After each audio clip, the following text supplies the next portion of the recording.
Good morning everyone and welcome to Join the Dots.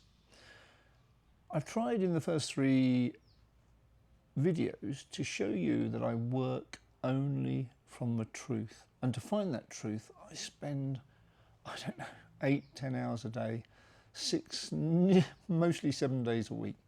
It's my passion, and passion is something that you need without conflict, without ideology, without bias. You need to have a passion that is, I believe, most seen in medicine. Most doctors are incredibly passionate, without bias, without ideology. They just want to help the patient. Now that's my rationale for you. I want to help you genuinely. This is a service to get to the truth, be able to recognise the truth, join the dots from the truth to the world we live in, and then see what is truly happening. And no more so could this be relevant than since the beginning of COVID in the field of medicine. Very, very sadly. I try very hard to understand people who have a different view, because if you understand people who have a different view, you can perhaps relate to them better, and it's not a confrontational experience, it's more a sort of trying to understand them. And over this period of 4 years, 5 years now, since the beginning of 20, I've really tried to understand an awful lot of people. And it started off my journey with recognising 5 particular doctors who I thought, wow, you've got it.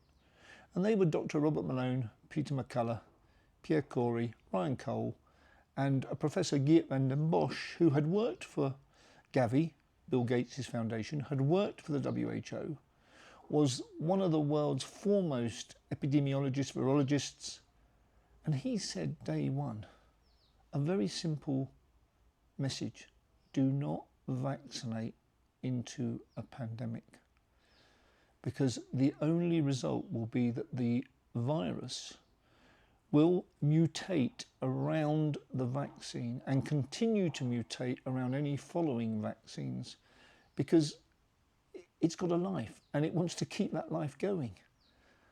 And those were such profound words. They really hit me hard.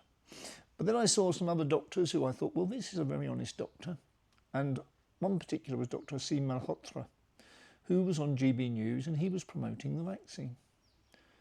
And I thought, well, has he really done the research to understand what the vaccine is, what its mechanisms of action are, and what its consequences are? What is the risk reward? What is the true risk reward? Because if we take everything back to even money, it's risk versus reward. If you have a greater reward for a lower risk, it's a deal. If you have a greater risk and less reward, you ignore it, you move away, you do something else.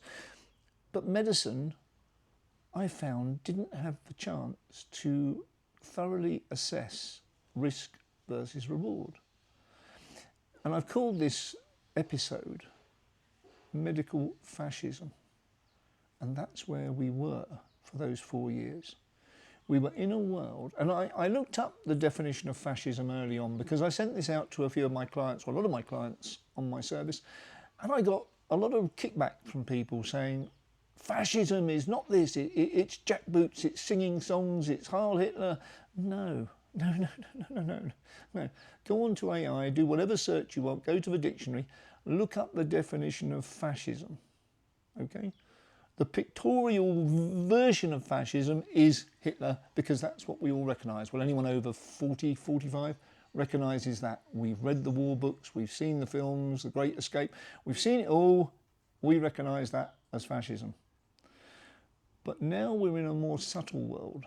We're in a world where fascism, and I tried to define it in 2 phrases, and funnily enough I looked it up on GP chat yesterday, and I found the same thing essentially, if you look for it, was total control through no other opinion allowed. Now, if you couldn't see no other opinion allowed during the COVID early years, then you really weren't looking, because no other opinion was allowed. And that gave them total control. And that total control then escalated through LinkedIn, through Facebook, through BBC, through ITV, through Times, Telegraph. Every single media channel was controlled. And the messaging was basically a formula that had been concocted at some level of government or supranational agency, whatever. In this episode, I'm not trying to find who corrupted the truth. I'm just trying to explain to you, you didn't receive the truth. And this whole service to you is about the truth. Because if you don't work from the truth, you will not get to a sensible conclusion. So I started to join the dots. I started to listen to a lot of people, and I particularly came up with Dr. Robert Malone, Dr. Peter McCullough, Dr. Ryan Cole, Dr. Pierre Corey, Professor Geert van der Bosch, and then the universe of people who were seeing through what seemed to be not perhaps the right message started to grow. And it's now a very big universe of doctors, scientists, medical specialists who understand that we did not get the truth. Now, I'm not going to go down any blame rabbit holes here. I don't want to do that. I want to keep you interested in understanding the first basic fact: we didn't get the truth. Okay, that is so important. So, what happened? Well, I look for the motivation of people. I look for it even in financial advice. I look for the motivation. What is their motivation? What are they doing it for? Are they doing it for the money? Are they doing it for the fame? Are they doing it for the publicity? What are they doing it for? And in doctors, you can normally find they're doing it for one reason: to help the patient. That's their motivation. And it's well known that doctors are very, very intelligent people who could perhaps have earned an awful lot more money pursuing another career. Investment banking into pharmaceutical companies, for instance. They could earn an awful lot more money than being a doctor and treating people, but they're motivated by helping people. So was that motivation lost in COVID? Well, was it lost, or was it totally controlled? Medical fascism. It was, sadly, totally controlled. They weren't allowed to do their job. They weren't allowed to listen to the patient, to then understand the patient's individual position and medical background and diagnose something that was most apt for that person. Nope, they were told, give them a vaccine. And then it became an obsession, a monetary obsession, because in America particularly, and obviously this always happens in America, it's the forefront of capitalism as they call it, where you see people literally then, under the terms of the CARES Act, hospitals were rewarded, and I think it was $50,000, but don't quote me, per COVID patient they treated.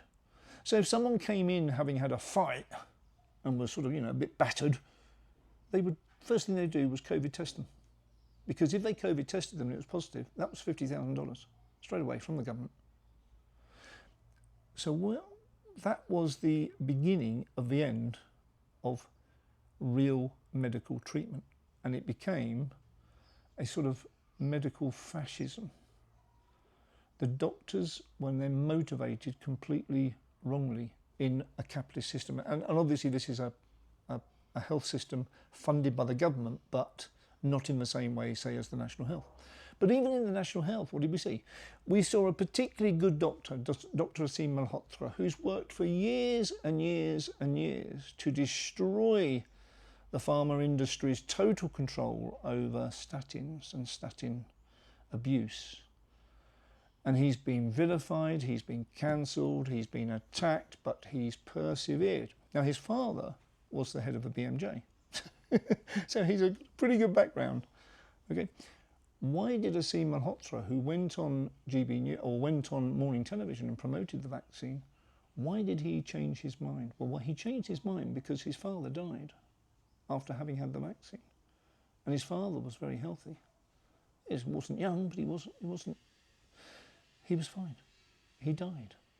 So it prompted Asim to do an awful lot of research into what was the actual approval process and what was the real data that was produced to the FDA to make them not approve, they never approved it, they authorised the vaccine under emergency use authorisation. Did you know that? A lot of people don't. It wasn't approved, it was authorised. Okay? And he did research and more research, and he looked at the work of Joseph Freeman. And Joseph Freeman, again, another medical person who said, something's wrong. Something is just wrong here. I'm going to go back and I'm going to go through all the data that Pfizer and Moderna submitted to the FDA and the CDC, and I'm going to re-examine it.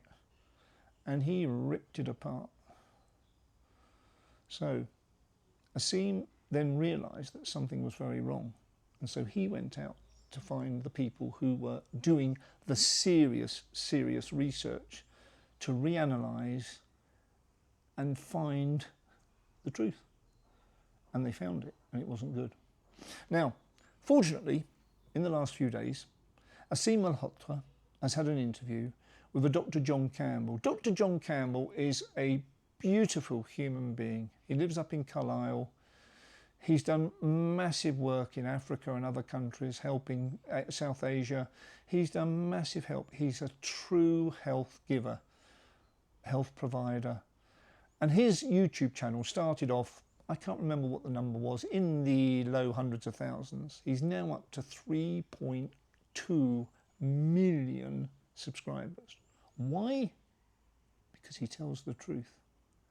And again, John Campbell promoted the vaccine until he had an injury. Robert Malone promoted the vaccine until he had an injury. There's a common thread here where doctors were finding that they were injured by something they were recommending. So the whole process of querying the medical orders, because that's what it was orders, and orders in very, very, very many obvious and subtle ways. If you didn't give the vaccine, you could be struck off. Happened in Canada, happened in other countries. Canada particularly was a very state-controlled operation, as we saw with the trucker protests. Do you remember? The trucker protests? Terrible, terrible, terrible, terrible. You can go right back to the beginning of trade unionism and find that they weren't abused as much as the truckers were in Canada. They even had their money stolen from their bank accounts. This was the level of fascism. Please understand that. Please look it up, the definition. Okay? It comes down to two basic premises. It comes down to total control through no other opinion allowed. And you know and I know, just watching everything we saw during COVID years, there was no other opinion allowed. So I'm going to refer you today to an interview, which I will link in the description, of Dr. Asim Malhotra being interviewed by John. It's an hour long and it covers an awful lot. But what it basically does is gets to the truth. And this is what this service is all about. We live in a world of deception, deflection, obfuscation, lies, cheating. We live in a horrible world which we've created, sadly, mainly driven by money. People are now obsessed with money, or fame, or power. Mainly in the political arena, it's power. And that's all they want, total control, with no other opinion allowed. And we see it in so many ways, don't we? In everything we see in society now. No other opinion allowed, total control. Okay? These are the basic tenets of fascism. So, Medical Fascism, please watch the interview. It's an hour long, but hey, so's The Masked Singer, so's The Chase, so's Tipping Point, so's Pointless. So if you can give up an hour of your life, you will learn a tremendous amount that can benefit you, your family, your friends. It's the truth. Please work from the truth. Then you can join the dots to a much better conclusion. So please, watch that interview. Dr. Asim Malhotra being interviewed by John Campbell. It's more a chat between two very experienced medical people and their journeys and their history through these years. It is vital to understand. Okay, thank you very much for watching, and I hope to be back tomorrow for another episode of Join the Dots.